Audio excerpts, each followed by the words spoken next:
Hello guys, welcome to my channel.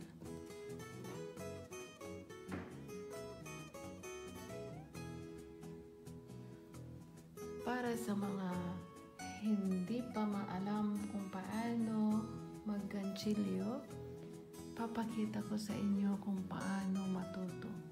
Paano mag-start. Siyempre, start tayo sa grade 1 kumbaga or kinder. At para sa una, kailangan matuto muna ng chain. Puro siya chain. Ang hawak ng thread, ganyan. Okay. Ayan yung crochet.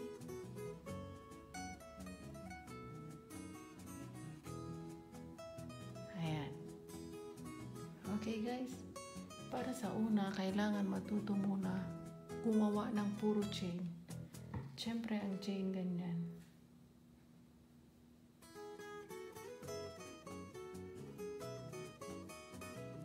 Puro lang muna chain. Madali lang siya. Ayan.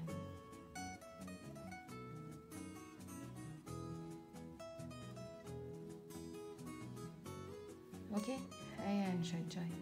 Puro lang muna chain hanggang sa matuto. Tapos, ituturo ko sa inyo kung paano gumawa ng single crochet. Pag sinabi namang single crochet, kailangan mo ipasok sa pinakadulo. Dun sa second mo siya ipasok. Ayan. Ayan. Just take the thread. Kunin mo lang yung sinulit. Tapos, finish agad. Ayan. Pasok dito. Kunin mo si thread. Ayan. Pasok mo dito. Ayan.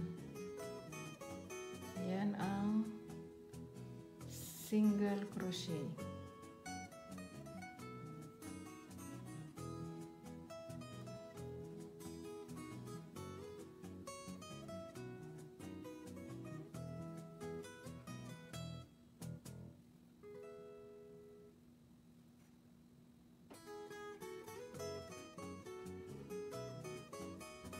Ayan. Ayan ang resulta, guys. Nakikita niyo yung pagkakaiba ng single, sa chain lang siya.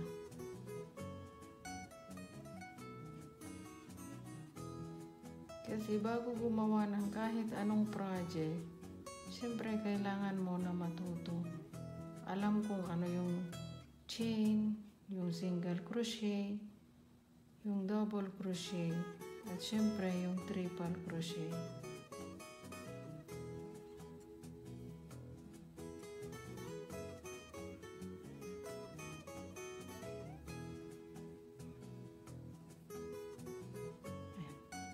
Ayan. Yan, yung pinakauna, yun yung chain lang. Tapos yan, single crochet. Ngayon, iti-turn around natin. Papakita ko sa inyo kung paano gumawa ng double crochet. Pag sinabi namang double crochet, kailangan chain mo na dalawa. Isa, dalawa. Ang dalawa na chain na yan, equivalent na yan sa isang double crochet. Paano gumawa ng double crochet? Para guys, isang ikot ng ganyan sa hook. Pasok mo dito. Wag dito sa una. Kasi itong una, equivalent na yan sa isang chain. Yan, magkatapat na yan siya. Dito mo ngayon sa second chain. Ayan. Ayan. Ihulog ang dalawa. Tapos dalawa. Ayan. Kaya siya tinawag na double crochet. Ngayon, gawin natin double crochet hanggang sa dulo. Madali lang siya, guys. Ayan. Ayan. Isang ikot. Ipasok sa chain. Tapos, dalawang hulog.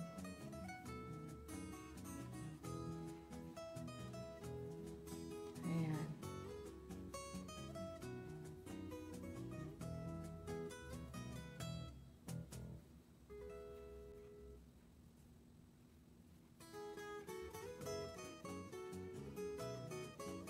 Diba madali lang guys? isang ikot, pasok doon. Ayan. Isang ikot, pasok doon. Isang ikot to the next chain. Isang ikot. Ngayon ang pagkakaiba ng single crochet, hindi natin siya inikot. Ito yung double, kailangan natin siyang iikot kasi dalawang bagsakan yan. Ayan.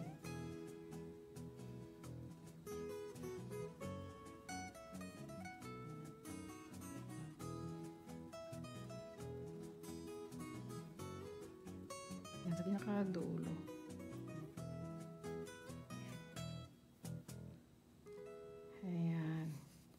Kita nyo guys, yung pagkakaiba guys ngayon ng chain, ito yung pinaka-chain lang siya, parang pinaka-foundation. Tapos yung una nun, single crochet, yun yung walang ikot. Itong double crochet, isang ikot. Ayan, pagkakaiba niya. Kita nyo guys, pagkakaiba niya. Ngayon iti-turn natin, gawa tayo ng triple crochet naman.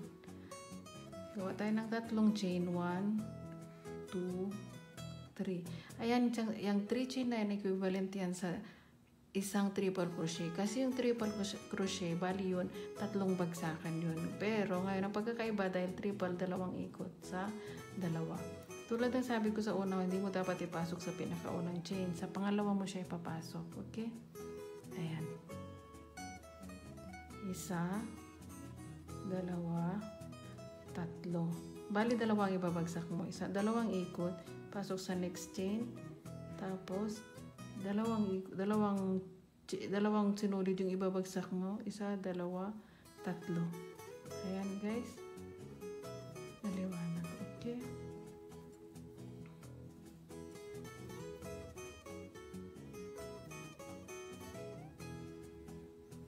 ito pag gusto mo yung madalian yung gagawin mo, malakihan yung chain.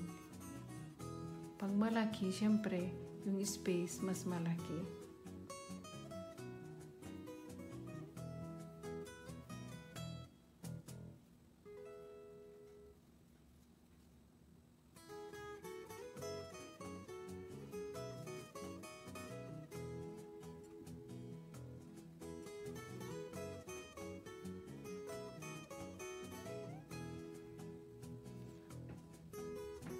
Ang crochet guys, may mga number.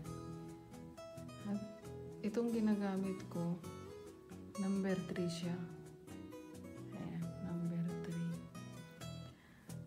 Para sa akin, maganda to kasi maliit lang. Pag yung sumunod na 4, 5, may 3.5, may 0.5 pa eh. Palaki ng palaki yun guys. Para sa akin, mas maganda ito kasi cute. Yung malaki na, malalaki rin ang butas. Madali lang siya makakagawa ng project kasi syempre malaki space. Pero mas gusto ko ito. Mas cute ang project.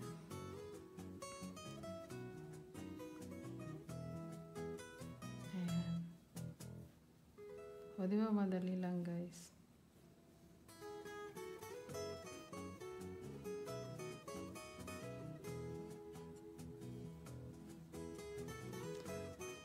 Kaya dun sa mga gustong matuto, madali lang siya. Kaya nga sabi ng channel ko, you're ready to make your first stitch. Pag ready ka na talaga, walang mahirap sa taong interesado. Madali lang siya. Libangan ko na to kasi pag wala akong ginagawa. Ayan. O, diba guys? O, diba? O, diba ang cute? Yan. Yan. Itong hook na ito na ginamit ko, 3. May mas malaki pa siya ito. Yan yung number nito. 5. 6 na siya. 6 guys. 6. Yan, 6. Tapos ito, 5. Diba? Kaya guys, ito, madali lang. Sa mga taong gusto, walang mahirap. O, diba guys? Marami pang design na pwede natin gawin. Pero syempre, yan ang pinaka-priority. Yan ang pinakauna na dapat malaman. Madali lang siya. Keep doing chain lang ng chain. Pag may mali kayo, madali lang din siya matastas. Hilain mo lang ng siya ng ganyan, matatastas na siya. Ayan. Tapos, pwede mo na naman gawin ulit. Doon sa saan ka nagkamali, mauulit mo siya ng mauulit. Diba guys? Tulad ng sinabi ko, chain lang ng chain. Okay guys? At kung nagustuhan mo, syempre, don't forget, like and subscribe. Dahil sa susunod na mga videos, marami pa akong mga design. At syempre, papakita na nagawa ko na project. Papakita ko kung paano gagawin. Paano yung mga iba't ibang design, may mga design. Siguro sa susunod na video natin, pwede gawin natin ganyan. Itong bulaklak na to. Bug. Anyway, see you guys. Thank you for watching. Thanks guys. Thank you for watching.